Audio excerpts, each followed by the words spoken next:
Hello and welcome to Return to Regalia. I'm Oona. And I'm Nathan again. Welcome back to the pod, Nate. Thank you. It's good to be here. Because you already answered the question of how you got into the series, I thought it might be fun to ask who your favorite character is, because last episode I revealed that my favorite character is Meredith.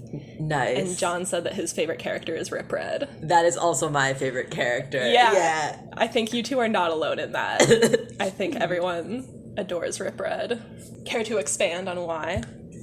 Oh man, I like that he's like, I feel like he embodies that trope of like the mentor figure who's like, at first he's mean, but then he's nice, but he's still mean. He's just still mean. And I really like that about him. Yeah, I also really like that. He's kind of like Haymitch in Hunger Games. Yeah, I was gonna say, wow, just like, but she literally wrote Hunger Games, so that makes sense. Yeah, I always thought they had a very striking similarity. Rip Red would be an alcoholic if they had alcohol for rats. You are so right, actually. Shrimp and cream sauce is his. That's his vice. Yes. Yeah. All right. So let's get right into Chapter 7. Chapter 7 begins with Gregor thinking about how dark it is in the Underland compared to New York City, which always has streetlights and car headlights. He's laying in bed after dinner with the Underlanders. He considers relighting the oil lamp, but decides he'll need it to escape. He's too energized to sleep, so he lies awake in bed with Boots and thinks about what Dulcet told him when he took another bath after dinner. When he asked how the palace has hot and cold running water, she said it's pumped from hot and cold springs, and the dirty water empties into the river beneath the palace that flows into the waterway. Gregor doesn't know what the waterway is, but he remembers Vicus mentioning that it has gateways to the Overland. I think this is very brave but very stupid of him. Yeah. Because later we learn that the waterway is basically a giant underground lake, or even ocean size. Mm-hmm. And he doesn't know this and doesn't ask anyone what exactly the waterway is. Yeah, I like how he's putting the pieces together, but he could have like put one more piece in there, Gregor. Right. And it really would have helped him out. He kind of just goes into it blind. Like anything could have happened. He could have just died on the waterway. Right. And then they're like, oop, where'd he go? Yeah, they never would have seen him again. Also, just when you said the waterway has like entrances to the overworld, the first thing I thought was Ratatouille AU. Ratatouille, Remy emerges from the Underland. He's 6 feet tall. Into Paris. Oh my god. Now I'm thinking about a AU where Rip Red is Remy. Mm-hmm. And he just wants to make shrimp and cream sauce. Mm-hmm. He just wants to learn how to cook. Anyone can cook. That doesn't mean anyone should. I don't know how his voice sounds. And Gregor is Linguini yes. in this AU. Yes. Anyway, back to Gregor. Yes. Gregor gets out of bed, gets Boots in the backpack, and grabs the lamp. His plan is to follow the sound of water from the bathrooms to the ground floor of the palace and find the river. It takes several hours of backtracking and hiding to avoid palace guards. When I was a kid, I always thought this was just so smart of him. Mm-hmm. The fact that he figured out that the water could be his guide out of the palace, and then that he spent so long following it and finding bathrooms. And right. Whenever he lost track of the water, he would go back and find it again. That's some real dedication. Yeah, and just the fact that that part of his escape alone is like hours. Yeah, I think when I was a kid, I just skipped over the fact that it takes him literal hours to get out of the palace. Because it's late at night when he starts, so it must be like early morning when he is getting to the river. Yeah, I guess he wouldn't, like, there's not sun, so he wouldn't know. Yeah. Eventually he finds the river. It's not wide, but it's deep and fast and powerful enough to carry large boulders. I want to know about that because I've never seen, like, even a small boulder being carried in a river. Yeah, like, wouldn't a boulder sink? Right. Is this like it's not, they drink it. It's not like methane water or however that would work, but right. I'm puzzled by this. It's regular water. It's just super fast and powerful, I guess. Gregor finds boats made out of some kind of skin stretched over a frame that remind him of the canoes at camp. He takes a torch from the dock. The narration says, where he was going, light would be as important as air, which is kind of a nod to how we'll soon learn that the Underlanders use the word light to mean life. Oh, yeah. He gets in a boat suspended by ropes above the river and uses a wheel attached to the dock to lower them into the water. As the river carries them away, Gregor sees Underlanders yelling at him from the dock. He uses an oar to deflect the boat off rocks and eventually washes ashore on a beach with a tunnel. He holds his torch in one hand and drags the boat across the sand with the other. I was so impressed by that. I'm like, what did they describe him getting out of the boat and keeping Boots asleep and holding the torch and dragging the boat? I'm like, bro. Yeah, just the fact that Boots is asleep this whole time. Yeah. Is astounding. First of all, just the strength and dexterity needed to deflect off the rocks. Right. In the river that is heavy enough or whatever to carry boulders. Right. That would be like a scene in a video game. Yeah, I was thinking about a video game where you kind of do that. They should make a video game out of Gregor the Overlander. Oh, you're so right. The first bit is just try to escape the Underland. That would be so good. Like, there's puzzles, there's action. Yes. Gregor keeps hearing his name in the distance behind him, so he speeds up until he runs into something warm and furry. He drops the torch and falls to the ground, and a monstrous rat steps into the light. Remy. Oh, yeah, here we go. Yeah, that's the end of chapter 7. We're about to get into it. Yeah. Like, this is another kind of inciting incident. Right. And I like how, like, in English major stuff, like, how he doesn't just run into the rats. He runs into them because he decides to escape, and he's smart enough to escape. But he's also desperate enough that he's not like, I should figure out what I'm escaping to. And so then he has his encounter with the rats. Like, and he doesn't even... It's not like somebody's not like, watch out, there are rats here, they are dangerous, here's some more exposition. It's like he tries to leave and he smacks into a rat and he's like, that's not good. Right. In some ways, he doomed himself by not getting all the information. Yeah. But also it's like, it's understandable that he'd just want to get out of there and he can't trust the Underlanders yet. Yeah, exactly. And we'll get into it a little bit later, but the Underlanders definitely also had a hand in dooming him in this respect. Ooh, okay. Because they didn't tell him about the rats. That's true. What's that mean? Like, I warned you about the rats, bro. That's a Homestuck meme. I warned you about them stairs, bro. So chapter 8 begins with the rat saying, "Ah, here you are at last. By your reek, we expected you ages ago." I see. So they're just waiting for him. That makes it even funnier that they just waited for him to, like, get all the way up the beach and bump into them. I assume that they can see him in the dark because they have their radar senses. Yeah. That's like when I'm, like, walking at night and Lowell's, like, running in front of me trying to, like, break my neck or something. Trying to stage a tragic accident in the apartment.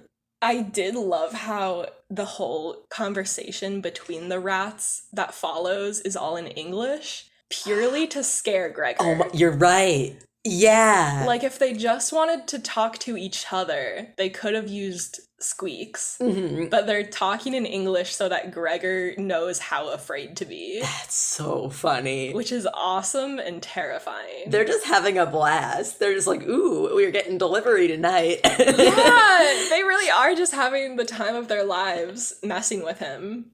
So the rat who we learn is called Shed addresses another rat called Fanger. And I just break out of how, like, for a human that would be like calling me Toother or something. Like, yes. What does it mean?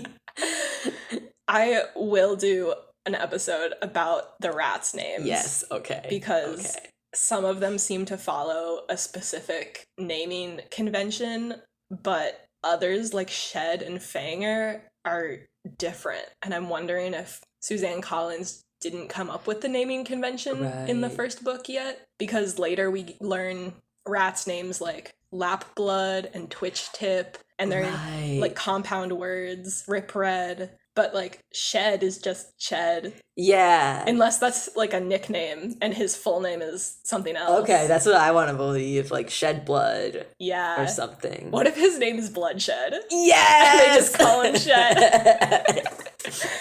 What if there are 2 rats named Bloodshed and one goes by Blood and one goes by Shed? That's so funny. To differentiate them. The twins of the rat world. Yes. They barter over who gets to eat which Overlander, reasoning that Boots will be sweeter, but Gregor is bigger. As this is happening, we get a description of the rats. The narration says that they are purely terrifying. It also says, sitting back on their haunches, they were a good 6 feet tall. Their limbs bulge with muscle under gray fur, and their incisors, meaning their very front teeth, are 6 inches long, which is... It's like the size of half your arm. That's pretty freaking long. Okay. Oh, yeah. On a tooth, that's long. That's intimidating. Just the fact that they are 6 feet tall, like sitting back. Mm-hmm. But imagine that like leaping at you. Oh, no, I don't like that. And also I can't imagine muscle on a rat. I don't like the idea of visible muscles on a rat. Yeah, I've seen some fan art where they really lean into the anthropomorphization of them and make the muscles very human-like, like a human bodybuilder, but a rat. Mm-hmm. And it's so unnerving to me. Then we get this funny train of thought from Gregor about rats in New York City. He says, some people thought rats didn't eat people, but Gregor knew better. Even the regular-sized rats back home would attack a person if they were helpless. That's my favorite part, that he's just like, people don't know rats. I know rats are dangerous. I'm from New York. I love that. Yeah, he just brings his New York knowledge to it. He's like, yeah, I know rats are dangerous. I've seen a rat or 2 in my lifetime. Yes. I know they can tear through human flesh. Gregor gets to his feet and retrieves the torch, but keeps it down at his side. The rats talk about how they can smell what the Overlanders had for dinner, and this is when Gregor realizes why the Regalians were so obsessed with how they smelled. He immediately wishes the Regalians would find him and decides to try and hold off the rats to give him time. Yes. The meaning of the expression about more time that Vicus and Luxa used clicks for him. He realizes that time just means life. Which is, it really says something about what the Underlander life is like, that occurs to him as he's like trying to buy himself more time to live. When he's like, oh, I am about to die. That's when he's like, they use time for life because they have a limited amount. Yes, at all times. Gregor brushes off his clothes and tries to join in the rats' banter, asking, do I have any say in this? New York boy. Yeah. He's got the attitude. Yeah. I feel like this is also a very Percy Jackson move. Yeah. Well, also from New York. Yes. Yeah. My protagonists who are from New York. The rats laugh and say they usually just get shrieks and whimpers from their victims. They ask how he's so brave that he's talking to them. Gregor says, I thought you might like to get to know your meal better. The rats say they like him and argue about whether to keep him, but ultimately decide against it and go for the kill. Gregor slashes at them with his torch held in both hands like a sword. The rats see his face fully illuminated, and Fanger says, Mark you, Shed, his shade. Shed replies, and he is but a boy. Think you he is... So here they're noticing how much he looks like his father.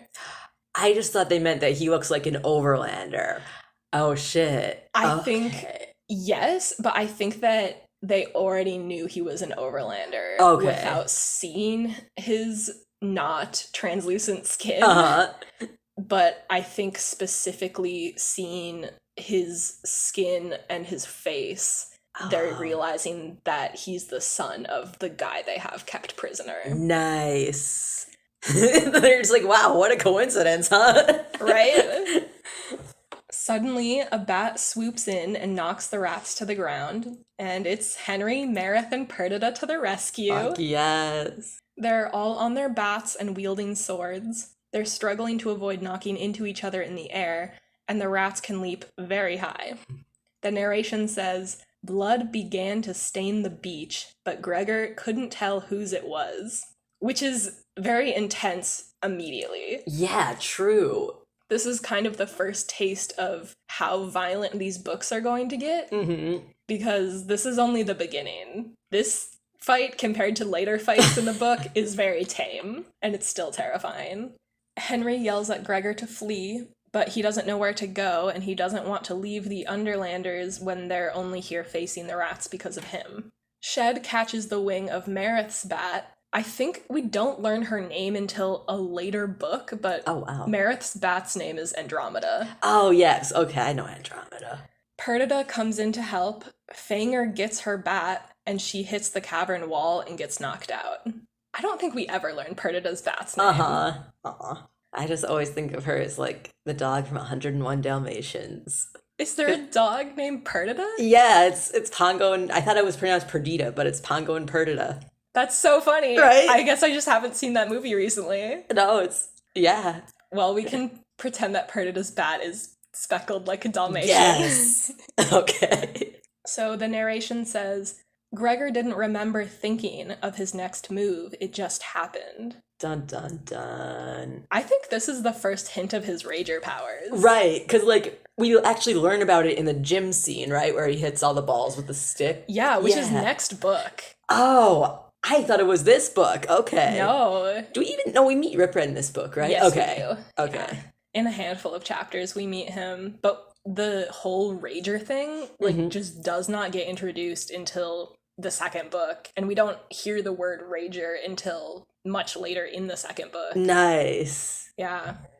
Gregor jumps forward and thrusts his torch into Fanger's face, and the rat stumbles back onto Henry's sword and dies, but he takes the sword down with him. This is when Boots finally wakes up and starts crying, because she's just been asleep this entire time, somehow. We've got Marith and Andromeda, whose wing is hurt, Henry unarmed on Ares, Perdita unconscious and her bat hurt on the ground. Gregor stands over Perdita to protect her. Shed leaps up and grabs Andromeda by the feet, making her slam into the wall. Then Shed jumps toward Gregor, and at the last second, a blade juts through his throat. Yes. And it's Luxa on Aurora. I love that. And she's flying completely upside down to stab Shed. She's just the best. She's so impressive all the time. It's like we see her in the first scene, it's like, wow, she's so show-offy. And then we see her in the scene, it's like, oh, she needs to be able to do that. Yeah, you're so right. She shows off how acrobatic she is, and we think it's just to show off and play this ball game. But then we realize she's using these skills to fight. Right. So Shed, as he's dying, says, Overlander, we hunt you to the last rat. Raw. Yeah. Seriously raw for some last words. Yeah. Henry lands, pushes Gregor out onto the beach, and grabs Perdita. He orders them to scorch the land. Marith retrieves the swords from out of the rats' bodies, drags the rats into the river, and grabs Gregor and Boots so they can all hop back on Andromeda. Aurora grabs Perdita's injured bat with her claws. Luxa smashes the oil lamp from the boat on the ground, and Marith tells Gregor to drop the torch, so he does, and the beach bursts into flame. Nice. And I assume that's like to hide the smell of what happened? I think they're trying to cover up the fact that there was a fight. And they don't want the rest of the rats to know that the humans killed some rats. Yeah. I think later it's revealed that Shed and Fanger's bodies are found in the river. Oh, nice. And that's what starts the war. Chekhov's rat corpses. Yeah. Yeah, so that was chapter 8. That's kind of our first bit of action. Yeah, and whenever I'm trying to write an action scene, it's so hard to just write like, this thing happened, then this thing happened, this person moves like this caused this to happen, and I'm always in awe of when somebody can like do that and also have like the dramatic timing to like I can see the part where Gregor's about to get eaten by the rat and then Luxa just stabs it through the back of the neck. Like that's sick. Yeah. How did she do that? It's so cinematic. You can picture it perfectly. there's a lot happening at once, but you never get too lost and you never get bored. Right. Sometimes in fight scenes in books, I'll just kind of skim over it. Right, because I'm like, I don't know what all this means. Right, like all I need to know is who's dead at the end. But in these books, it's so interesting. She manages to write it so well. I'm sure that helps her for Hunger Games later. Right, which has a lot of killing. I think Gregor still has more killing. For real? Yeah. That's really funny. Maybe not counting Mockingjay, because that's like war kind of breaks out in that. Yeah. But I feel like Gregor kills more people than Katniss does. Or kills more rats. Kills more rats. Well, in the sense that, like, they're sentient beings and he feels guilt about their deaths. He kills more people than Katniss. That's really funny because Katniss is like this hardened warrior. It's like, oh, her killing has changed who she is. She's like strange. She's like broken now. And Gregor's just like, well, I'm 12 years old. I guess I'm just going back to school. Right. He doesn't. I mean, it's been a while since I've read The Hunger Games, but I do remember Katniss kind of just shutting down. Yeah. And being very despondent. Especially in Mockingjay, where... Yeah. Yeah. But Gregor kind of just has to keep going. He doesn't...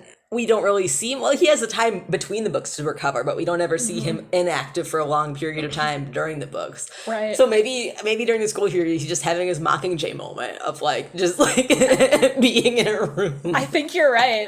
I think you're right. When he goes back to school, everyone's like, yo, what happened to Gregor? He's like, my dad's back, guys. I don't want to talk about it. So, chapter 9 starts with them all flying back to Regalia over the river. Gregor is relieved to be safe from the rats, but he's immediately terrified of flying on a wounded bat because of his fear of heights. I forget. Oh, right. And he fell down that hole, too. It's rough for Gregor. He keeps having to confront his fear of heights in these books. Which is really funny because they're underground. You'd think there would be, like, the least heights underground. Right? You'd think that would fulfill a different phobia. Right. But... No, he's cool with that. Yeah, strangely enough, there's more fear of heights than fear of buried alive in this. That's so interesting. I guess, I mean, maybe the Underlanders are just so used to it by now. They're like, if they went into the surface world, they'd be like, what the fuck? Are you guys not scared of this vast expanse of sky? Yeah, I'm sure. There's one part, I think it's in the 4th book, when Luxa, they're talking about they need to go deeper underground to go under the river. I remember that part when they're in that. I was like, oh, I don't like that. Yeah. And Luxa says that she's nervous about being so far underground, and Gregor is thinking, like, you're already underground. So Gregor thinks about how sorry he is about what happened on the beach, and he knows the Underlanders warned him about danger, but no one specifically mentioned rats, except for the cockroaches, when Temp said rat bad. Right. Which makes you wonder, are they hiding it from him deliberately? There are people waiting on the dock back under the palace to take Perdita and her wounded bat. They try to take Marith on a stretcher, but he insists on helping carry Andromeda inside. He's a strong, brave action hero. He does not need medical treatment. I love Marith. He's the best. He is. I remember liking him. Gregor sits on the dock for a while before Marith comes back and yells at him to get up. Marith ties Gregor's hands behind his back, and he gets marched up a lot of stairs to a room with a table and a fireplace. 2 guards are set to watch him. Boots asks if they can go home, but at least she's in her apparently waterproof backpack. Gregor is soaked in river water and, quote, shivering from the wind and the horror of what he'd witnessed, of what he'd taken part in. It's just so intense. Yeah, and that they're not just like, their reaction isn't like, oh, this kid wants to go home like kids do. They're like, this guy's a war criminal now. Yeah! We better tie him up and bring him to the war criminal room. Yeah, he's dangerous and we need to tie him up. They really just tied up an 11-year-old. Right. That's wild. They're like, okay, the baby seems harmless, but watch out for her. Yeah, she's on thin ice. Gregor is thinking about how if Perdita, her bat, or Marith's bat die, it'll be his fault. God. Which is so heavy. And on some level, he's right, but that's also not his fault. Right. And he shouldn't be taking on guilt because of that. Right. But it feels like he's already so familiar with, like, when he's responsible for Boots, when he's home taking care of his grandma, he's already so familiar with, like, being responsible for people that, of course, he would be like, oh, this is my fault, too. Yeah. Luxa storms in and slaps Gregor for exactly that reason, which makes Boots upset. She tells Luxa no hitting, because that's a rule in their house. Vicus comes in, chastises Luxa for hitting Gregor, and asks if the rats are dead. Luxa gives him the details on what happened, and Vicus tells her, the council is not pleased, which is when Gregor realizes Luxa is also in trouble because she wasn't supposed to be there. Which makes, because at first it's like, why does she have this dramatic backup moment? But it's like, oh, because she had to run away from her grandpa. Right. She had to come in later so no one would see her leaving. Vicus asks if Gregor fought or fled, and Luxa admits that he fought. But not well. Yes, she says not well.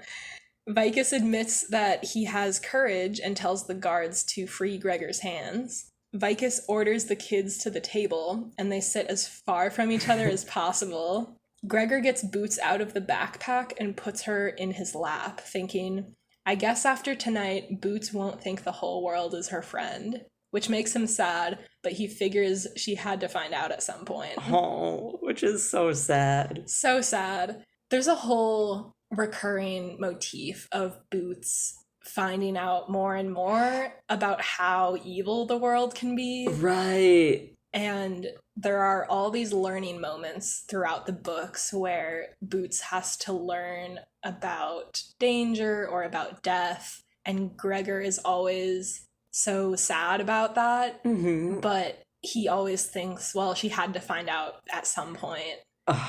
Yeah. It just sucks that she has to find out in these terrifying circumstances. Yeah, true. When it's not like, oh, sometimes your hamster dies. It's like sometimes a rat gets hacked to death. And right, in front of your very eyes. Vicus reads Gregor's expression and sums up his feelings on the whole ordeal. He recognizes that Gregor is angry at having been kept against his will and not having been warned about the rats. He also acknowledges that Gregor is worried and feels sorry about the others getting hurt. He also says Luxa shouldn't have hit him, but he tells Gregor, your fight invited horrible death to those she loved. This is greatly felt by her, as both her parents were killed by rats. Side note, Vicus is talking about his daughter. Oh my god. Luxa's mom is Vicus's daughter. That's really interesting that he chooses to reveal to Gregor that, like, oh, this is Luxa's deep, dark secret, and just doesn't put himself out there. Yeah. He's putting Luxa's bullshit out there. Or not bullshit. Right. Luxa's bullshit dead parents. He's putting Luxa's deep, dark secrets out there without involving himself. Because he wants them to, like, connect to do whatever warrior shit needs to happen. Yeah, and Vicus is like, I'm not part of this. Like, I'm just a objective observer of this. Luxa gets upset that Vicus told Gregor about her parents, and in his head, Gregor agrees he has no right to hear it. Vicus tells them he said it because he thinks Gregor lacks a father. Gregor asks how he knows that, and Vicus pulls out a keyring with a braided loop of red, black, and blue leather on it and asks if he recognizes it. Gregor recognizes it as the keychain he made at summer camp for his father. And that's how we end Act 1, The Fall. Nice. I wonder, how does Vicus know who the keyring belongs to? Does he suspect? Does he have some other way of suspecting? I think he met Gregor's dad. Okay. Oh, okay, they look the same. And he's like, but he needs to do his reveal. Or I guess he needs proof that Gregor's dad is down there. He can't just be like, hey, we have your dad.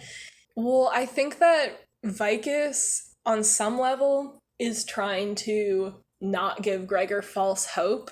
When Vicus first sees Gregor, I think Vicus knows right away. Gregor is his dad's son, and that Gregor is the warrior from the prophecies. Oh, fun. And everything after that is Vicus conspiring to keep Gregor in the Underland so he can fulfill the prophecies. That makes so much sense. And I love that. Like, Gregor might have snuck out on his own, but also maybe Vicus said, let the boy go. Let's see what happens. And like... Oh my god, I would buy that. Mm-hmm. Or just like he wouldn't even tell anybody that he did that. He just like leaves some key thing so that Gregor like will be like, why are there boats left on that right. dock? I don't know. Why aren't there more guards outside his room? Right. Yeah, you know, I would totally buy that. I think that would be some Vicus shit to pull. I love that, like, he also gets his thing of like, oh, he's just a sweet old mentor. He's just being so nice, even though Gregor has to be the warrior. And it's like, hang on, who says that Gregor has to be the warrior? Yeah. Vicus is like, oh, it sucks. You have to be part of these prophecies, but we are going to make you fulfill all of these prophecies. And he like dangles the keychain in front of Gregor, like making him guess what's happened. Like theoretically, he could say, "This is your father's. We met him. We don't know if he's alive, but he's definitely down here." But instead, he's just like, "Imagine the possibilities, son." Right? Yeah. When they first meet, Vicus could have straight up just been like, "Hey, you look a lot like this guy that I met." Right. And he might still be down here with the rats, who are evil, by the way, and just lay it all out for him. But he doesn't say any of that. Right. He deliberately feeds Gregor the information piece by piece so that Gregor is kind of hooked in. Yeah, he's like invested in the Underland and in escaping, and he even feels like he owes these people for saving him. Right. Oh, you're so right. Like, I don't think Vicus actually orchestrated Gregor's escape. Yeah, that would be a little too much. But he is taking advantage of the fact that Gregor now is kind of indebted to them for saving his life. Right. And he's manipulating his emotions by saying, like, Luke's parents died from being killed by rats, and now your dad might be killed by rats. Like, doesn't that suck so bad? Yeah, I think this time around reading this, Vicus has just seemed so sinister to me. Not purposefully evil or whatever, right? But I think Vicus is definitely manipulating information so that Gregor can't make an informed decision. Yeah, like he knows what needs to happen. It's for the greater good, but like yeah, according to him. Yeah. Any other thoughts for these 3 chapters? Oh, man, I'm trying to think. I still think it's really funny that Gregor just like has an estimation of the danger of rats because he's from New York. He's ready to believe the rats are evil. He's not even waiting around to find out. He's like, oh man, giant rats, that can't be good. That can't be good. This is just like when I'm taking the subway. Go ahead. I like that they have, instead of being like, oh, we have this cold spring and then we heat it up to get hot water, they just have a hot and cold spring. I think that's very fun. Yeah. I'm infinitely fascinated by how the Underland works in the way, like, how does regalia work? Right. How do they get their food and their water? And we get little bits of it later throughout the book series, but... One thing that's fun for me whenever I'm reading this is I'm always like, wait, how much light is there in this scene? Because I always imagine, like, it's fully lit, or now that I've read it more, I imagine, like, okay, it's kind of dark. But, like, in the fight scene on the beach, like, I think the only person who has light is Gregor with his torch, because the bat people could probably get there with echolocation, and they also don't have anything to drop. You're right. I think the torch is the only source of light, and the humans are just fighting in the dark. Right. Which is wild. And it's just like, and then when they go back, are they completely in the dark? Like when Gregor goes out in the boat, how is he steering this boat and like keeping his light up and paddling with the oars? It's just like everything is happening and it's so fucking dark. It's like, yeah, it's like, what's some movie that's come out recently where everything's dark? It's like a Batman movie or something. I don't know. It's like the opposite of I saw some Tumblr post about, look how well they did the lighting in Lord of the Rings. And now that's how I like imagine Gregor. It's like, okay, you can see everything, but it's just like kind of blue. I've seen that exact post. Nice. It's like, it doesn't matter where the source of light is. We do need to be able to see Orlando Bloom's beautiful face. At all times. Yeah, when I read these books as a kid, I never thought about how dark it is all the time. I always just pictured the scenes fully lit. Right, that's my thing. But then I'm like, no, it's not. I gotta flip the light switch. Yeah, they really are in darkness for a lot of this. I think the one it messed me up for most was when they're in the forest, and I'm like, how are they in the forest, but it's dark? How do they do that? Yeah. I think in that book they say that there are lights coming from like the water. Okay. In the jungle. There's like little volcano things happening sweet. in the water that give off like ambient light. But Lava lamp. Lava lamp. Yeah, literally. Even that is like super dark. Right. That would freak me out. Yeah. In the jungle and not being able to see anything. Can't wait to get to that book. Mm-hmm. With my sweet, sweet Hamnet. My sweet, sweet Hazard. Oh, yes. But yeah, in these chapters, we still haven't met Ares. Right, and we don't even know yet. We don't know about him or what his deal is because he didn't come to dinner with the Underlanders. So we haven't even heard Ares' name yet, and we're about to start Act 2. Also, Aurora hasn't spoken at all. Mm-hmm. We've learned Aurora's name, but she doesn't have. I'm not sure that she has any speaking lines in this book. Do we even know yet that the bats can talk? Have they? Yes. Okay. Yeah, they talked at dinner. Oh, nice. Vicus's bat Euripides. Oh, right. Said hello to Gregor. But yeah, so those were chapters 7, 8, and 9. Nice. Next week, we are going to do 10 and 11 and start out Act 2, The Quest. Nice. Are there 5 acts in this? 3 acts. Okay. Oh, 3 acts. That's another structure. Yes, that is.